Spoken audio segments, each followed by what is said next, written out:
नमस्कार दोस्तों, हमारी आज की कहानी है राधा रानी की अनसुनी कथा। राधा रानी और उनकी सभी सखियां आंगन में खेल रही थीं और अचानक वहां दुर्वासा ऋषि आ गए। ऋषि को देखकर सारी बच्चियां डर गई और वहां से भाग गई, लेकिन राधा रानी नहीं गई। वे वहीं पर खड़ी रही दुर्वासा मुनि के समक्ष। और फिर ऋषि दुर्वासा ने राधा रानी के समक्ष एक चीज की मांग की, एक ऐसी चीज जो अत्यंत दुर्लभ थी। और वो क्या थी, यही है हमारी आज की कथा। तो चलिए प्रारंभ करते हैं। एक दिन प्रातः काल का समय था और स्थान था बरसाना। बरसाना में महाराज वृषभानु का आंगन, चारों ओर शुद्ध और पवित्र वातावरण था। पक्षी चहचहा रहे थे, गायें बस गोवर्धन की ओर जाने की तैयारी कर रही थी और गांव की सभी गोपियां अपने अपने घर के काम में व्यस्त थी। ऐसे समय में एकदम नन्ही सी राधा रानी अपनी सखियों के साथ आंगन में खेल रही थी। और यह खेल भी कोई साधारण खेल नहीं था। उन्होंने मिट्टी से श्री कृष्ण की एक सुंदर मूर्ति बनाई थी और श्री कृष्ण के लिए वे अब भोजन बना रही थी। अब ऐसे समय में अचानक ऋषि दुर्वासा वहां प्रकट हुए। अब आप तो जानते ही हैं कि ऋषि दुर्वासा तीनों लोकों में अपने क्रोध के लिए कितने प्रसिद्ध हैं। उनकी सेवा करके उन्हें प्रसन्न करना तो दूर की बात है, लेकिन उनके सामने खड़ा भी रहना पड़े तो लोग भय के मारे कांपने लग जाते हैं। तो बस यह बात राधा रानी और उनकी सखियां भी जानती थी।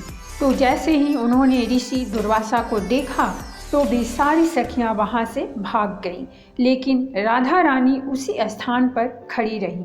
उनके शरीर की दिव्य आभा को देखकर दुर्वासा मुनि समझ गए कि ये कोई साधारण कन्या नहीं है, यह स्वयं वृंदावनेश्वरी राधा रानी है। उन्होंने मन में ही उन्हें प्रणाम किया और फिर राधा रानी से कहा, हे वृषभानु नंदिनी, मुझे अत्यंत भूख लगी है, क्या आप मुझे थोड़ा खीर प्रसाद दे सकती हैं? तो राधा रानी ने उनसे कहा, प्रणाम ऋषिवर, मैं अवश्य ही आपके लिए खीर प्रसाद लेकर आती हूँ। आइए कृपया आसन ग्रहण कीजिए। यह कहकर राधा रानी अपनी माता कृतिदा के पास गई और उनसे कहा, मैया, हमारे घर में महान ऋषि दुर्वासा पधारे हैं और वह मेरे हाथों से बनी हुई खीर खाना चाहते हैं। यह सुनकर माता कृतिदा अत्यंत प्रसन्न हो गई। उन्होंने राधा रानी से कहा, पुत्री, ये तो हमारे लिए अत्यंत सौभाग्य की बात है। अवश्य तुम्हें उनके लिए खीर प्रसाद बनाना चाहिए। अपने माता की आज्ञा पाते ही राधा रानी प्रसन्नतापूर्वक खीर बनाने की सामग्री इकट्ठा करने लगी। उन्होंने सुगंधित चावल लिए, श्रेष्ठ गाय का दूध लिया और चीनी ली। फिर चूल्हे के पास बैठ गई खीर बनाने के लिए और कुछ ही समय में उन्होंने स्वादिष्ट खीर तैयार कर ली। अब वह एक पात्र में खीर लेकर पहुंच गई दुर्वासा मुनि के पास।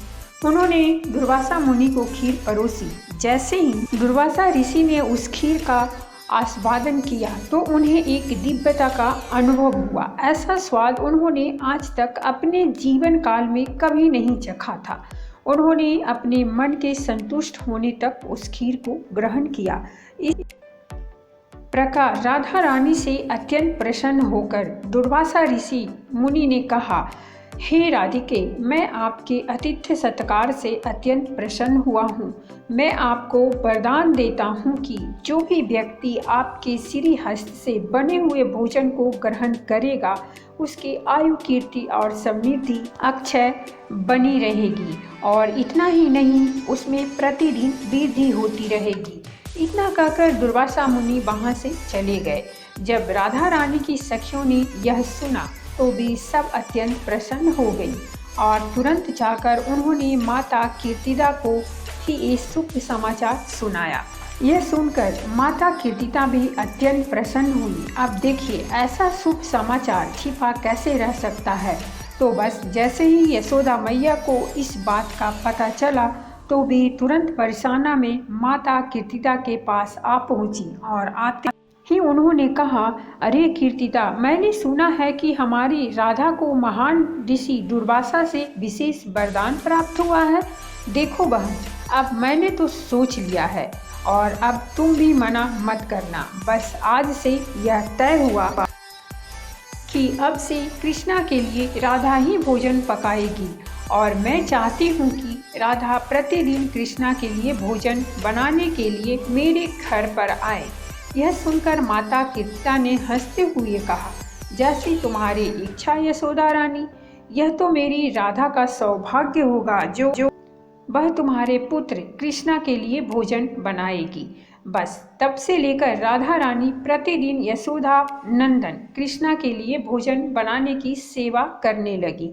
तो बस यही है रहस्य कि जहाँ कहीं भी कृष्ण के लिए भोग बनता है उसे राधा रानी की रसोई के नाम से ही क्यों जाना जाता है, क्योंकि भगवान के लिए जो भी भोग बनाया जाता है उसका परीक्षण सीधा राधा रानी द्वारा किया जाता है और राधा रानी ही उस भोग को भगवान श्री कृष्ण के पास लेकर जाती हैं और तब श्री कृष्ण उसको स्वीकार करते हैं। इसीलिए कहा जाता है कि जब भी हम भगवान श्री कृष्ण को भोग अर्पित करें तो उसे पहले गुरु को अर्पित करके और फिर राधा रानी से प्रार्थना करके उनके द्वारा ही भगवान को अर्पित किया जाना चाहिए, तभी भगवान श्री कृष्ण उसको स्वीकार करते हैं।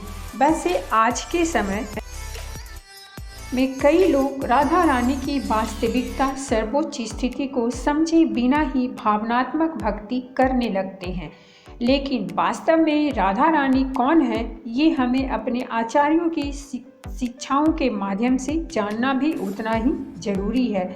श्रीला प्रभुपाद भक्ति रस अमृत सिंधु के एक अध्याय में लिखते हैं कि भक्ति का अर्थ है श्रीमती राधा रानी के चरणों का अनुगमन करना। वास्तव में भक्ति आध्यात्मिक जगत का कार्य है जो कि साक्षात श्री राधा रानी के नियंत्रण में है और भक्तगण श्री राधा रानी के दयालु स्वरूप का ध्यान करके सदैव उनसे प्रार्थना करते हैं कि उन्हें भगवान श्री कृष्ण की शुद्ध प्रेमा भक्ति प्राप्त हो। यदि हम राधा रानी के माध्यम से श्री कृष्णा के पास जाएंगे तो हमें सरलता से उनकी कृपा प्राप्त हो सकती है। यही कारण है कि श्री चैतन्य महाप्रभु ने कहा है कि हम हरे कृष्णा महामंत्र का जाप करें।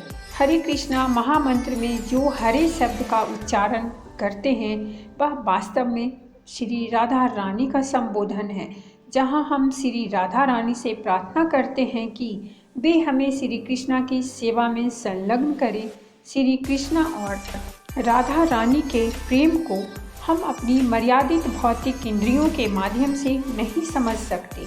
यदि हम वास्तव में श्री राधा रानी की कृपा प्राप्त करना चाहते हैं तो हमें हरे कृष्णा महामंत्र का ध्यानपूर्वक जाप करना चाहिए। जब श्री राधा रानी यह देखती हैं कि हम भगवान श्री कृष्ण की सेवा में संलग्न होने के लिए प्रयास कर रहे हैं तो वे अवश्य ही हमें अपनी कृपा प्रदान करती हैं। राधा रानी के अंदर अनेक गुण हैं और उनके गुणों के आधार पर उनके अनेक नाम हैं, जैसे कि गोविंद, आनंदिनी अर्थात जो गोविंद को आनंद प्रदान करती हैं, गोविंद मोहिनी यानी जो गोविंद को मोहित करती हैं, गोविंद सर्वस्व यानी जो गोविंद की सर्वे सर्वा हैं, कृष्णमयी यानी जो कृष्णा को अंदर और बाहर हर जगह देखती हैं, सर्वलक्ष्मी यानी जो लक्ष्मी देवी की मूल उद्गम स्रोत हैं। पुराणों में उन्हें राधिका के नाम से भी जाना जाता है, यानी जो भगवान श्री कृष्ण की सर्वश्रेष्ठ आराधना करती हैं। तो एक ही आज की विशेष राधा रानी की कथा।